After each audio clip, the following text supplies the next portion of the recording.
In the last video, we set up a script that creates a steady stream of exploding parts. Let's expand that script to make the parts fall in random places in our map instead of the same place over and over again. But before we dive into code, let's look at how positions work in Roblox. Now if we look at the position property of a part, we can see that it's made up of 3 numbers. These numbers describe how far away the part is from the center of the world. To help us visualize this, let's go into the View tab, click on Show Grid.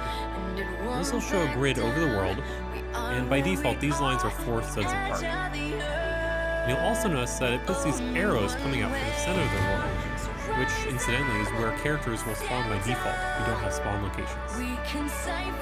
Now if we move a part to be exactly over this point, we can see that its position is at 0, 0, and 0. And if we start to move the part, we can see that one of the numbers will either increase or decrease.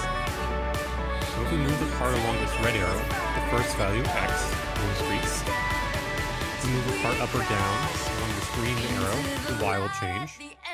And last, we move the part along this blue arrow, this will move to z. If you need help remembering which arrow is which, you can turn on Display Axis.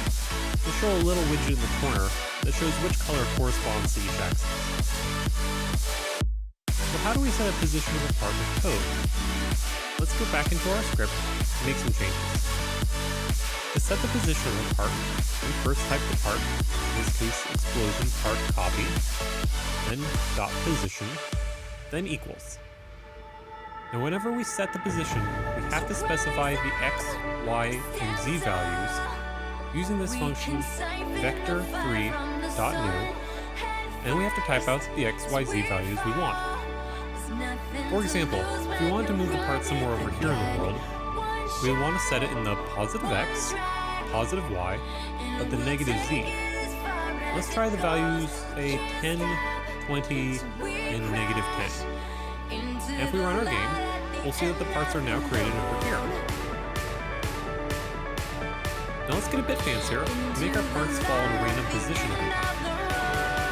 Let's start by making a random value for the x. I'll first make a variable. I'm just going to call it x_position. And then I'm going to set the value using the function math.random, which takes 2 arguments. In this case, we're just saying what the minimum and maximum values will be.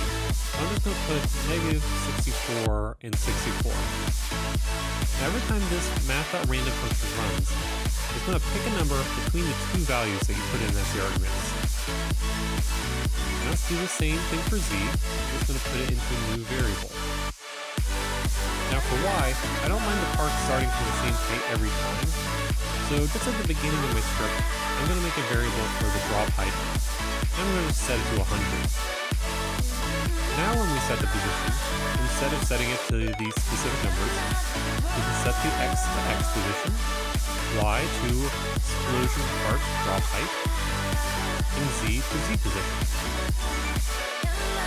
And last, just to make things a little bit more exciting, I'm going to lower the weight in this loop down here to just 0.25 seconds, so the parts will fall faster.